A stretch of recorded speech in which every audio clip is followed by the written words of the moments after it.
आलस एक ऐसी बुरी आदत है जिसकी वजह से अच्छे अवसर भी हाथ से निकल जाते हैं। इस बुराई को जल्दी से जल्दी छोड़ देने में ही भलाई होती है।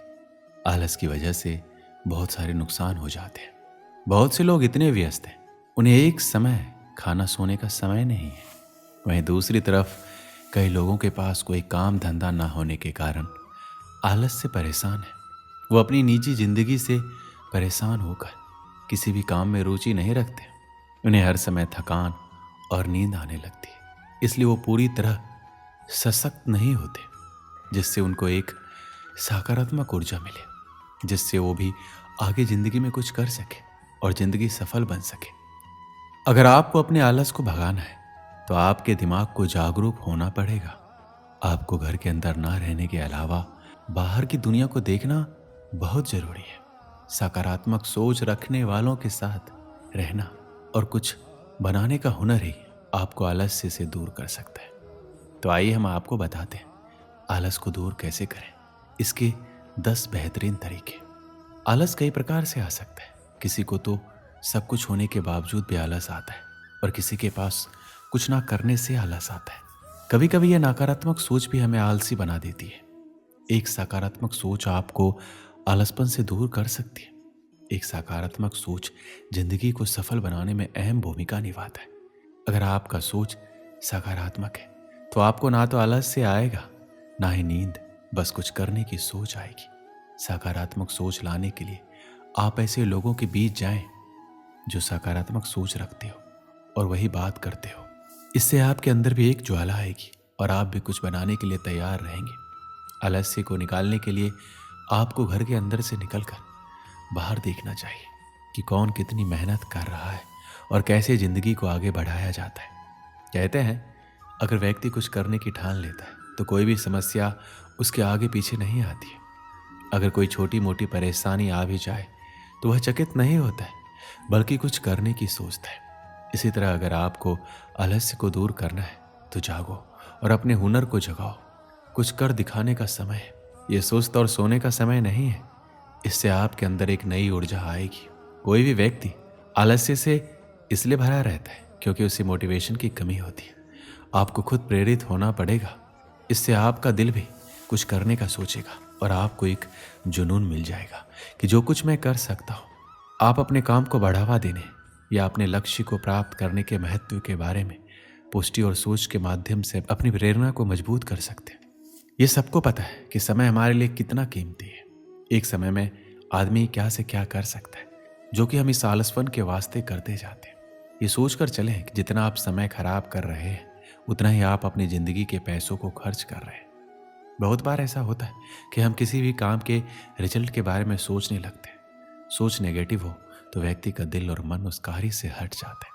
परिणाम स्वरूप काम करने का दिल नहीं करता है, आलस्य भारी होने लगता है। इसलिए किसी भी काम के अंत के बारे में ना सोचें, पूरी हिम्मत के साथ डटे रहे। ऐसा कौन सा कार्य संभव नहीं है जो मनुष्य ने नहीं किया हो। सुबह की सैर में बहुत ताकत होती है। ये शरीर के आलसपन को दूर करने के लिए बहुत महत्वपूर्ण है। 5 बजे अपने बिस्तर से निकले और बाहर खुली हवा में जाएं। नंगे पांव हरी घास में चलें। इससे आपको दोनों तरफ से नमी मिलेगी, जो कि बंद कोशिकाओं के लिए बहुत आवश्यक है। इसके अलावा आप ध्यान कर सकते हैं। ये हमें आंतरिक रूप से साफ और शुद्ध करता है। आलस्य हमारे द्वारा भारी भरकम और असंतुलित खाने से भी होता है। अगर हमें 4 रोटियों की भूख लगी है तो हम एक और ज़्यादा खा लेते हैं। इससे हमारे शरीर का पाचन शक्ति कमज़ोर हो जाता है और यह अनावश्यक भोजन हमारे आलसपन को ज़्यादा बढ़ाता है। याद रखें, अगर आपको 4 रोटी की भूख है तो आप 3 ही खाएं। ये कहना बिल्कुल भी गलत नहीं होगा कि हमारे आसपास बहुत नकारात्मकता है। ऐसा इसलिए क्योंकि हम जो पढ़ते हैं, देखते हैं, उसका हमारे दिमाग पर प्रभाव पड़ता है, जिसकी वजह से ना केवल तनाव होता है बल्कि हम खुद को इस कदर उन चीज़ों में उलझा लेते हैं जिससे निकलना मुश्किल हो जाता है। यही तो एक वजह है कि जब हमारे पास नकारात्मकता बहुत ज़्यादा दिखने लगती है तो हम बहुत अजीब सा बर्ताव करने लगते हैं। अगर एक नकारात्मक विचार मन में आ गया तो बाकियों को निमंत्रण मनुष्य खुद देता है। उसे उस दौरान किसी दूसरे की जरूरत नहीं पड़ती। उसका दिमाग नकारात्मक विचारों को अपनी तरफ खुद आकर्षित कर लेता है। इसमें कोई दो राय नहीं है कि नकारात्मक विचार बेहद शक्तिशाली होते हैं। ऐसे में सबसे पहले तो इन्हें अपने ऊपर हावी ना होने दें। हम मानते हैं कि आप जब कुछ अच्छा करना चाहेंगे तो आपका मन उसे करने में टाल मटोल करेगा, लेकिन इसके बाद भी उस पक्ष के पहलू को देखें और समझने की कोशिश करें कि क्या सही है क्या गलत। नकारात्मक विचारों के साथ जीवन जीना बेहद मुश्किल होता है। अगर मन में लंबे समय तक नकारात्मक विचार बने रहे तो इसका न केवल सेहत पर बुरा असर पड़ता है बल्कि दूसरों से जलन की भावना भी पैदा हो जाती है। ऐसे में जरूरी है कि नकारात्मक लोगों से दूर रहा जाए, तभी आप आलसपन से बाहर निकल पाएंगे। एक समय की बात है, एक आलसी बालक था। वह कभी भी अपना कार्य नहीं करता था। वह हमेशा विद्यालय नहीं जाता और अपनी कक्षा का कार्य भी सही प्रकार से नहीं करता था। एक दिन उसने सोचा कि आज मैं विद्यालय नहीं जाऊंगा और मन में ख्याल आता है कि आज मैं बगीचे यानी पार्क में घूमने जाता हूँ। जैसे ही वो पार्क में जाता है वहाँ गेंद से खेलने लगता है, क्योंकि उसने देखा कि पार्क में कोई नहीं था, एक भी प्राणी वहाँ नहीं था सिवाय उस बालक के। उसने एक पेड़ पर कौवे को बैठा देखा और कौवे से बोला कि यहाँ आकर मेरे साथ खेल खेलो। तो फिर कौवा कहता है, अरे बालक, इस समय मैं लोगों को उठाने के लिए जा रहा हूँ, मेरे पास बहुत सारे काम है, छुट्टी के बाद तुमसे मिल पाऊंगा। फिर क्या, वो बालक नाराज हो जाता है और बगीचे में कबूतर को देखता है। कबूतर से कहता है, अरे मित्र आओ, मेरे साथ खेल खेलो। कबूतर कहता है, आज मैं भोजन इकट्ठा करने के लिए खेत में जा रहा हूँ, मेरे पास तुम्हारे साथ खेलने का समय नहीं है।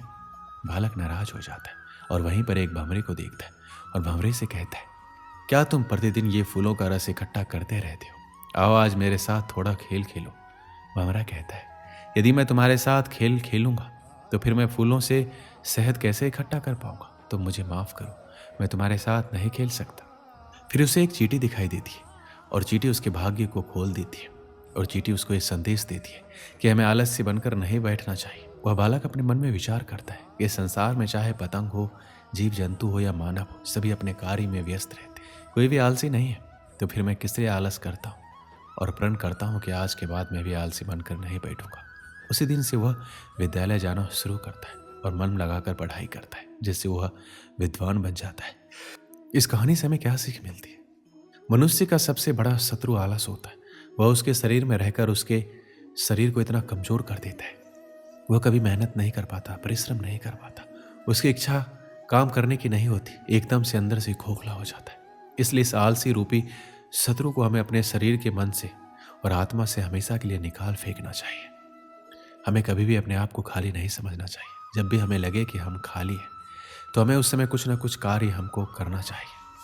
अगर आलस हमारे अंदर आज प्रवेश करता है तो हमारी शक्ति को चिढ़ाने का काम करता है, तो ये हमारी शक्ति को नष्ट कर देता है। हमें इस आलस्य को दूर भगाना ही होगा और परिश्रम जी जान लगा कर करना होगा, तभी हम सफल हो पाएंगे। दोस्तों, इस वीडियो में बस इतना ही। मिलते हैं अगले वीडियो में। अपना ख्याल रखिएगा। जय श्री कृष्ण।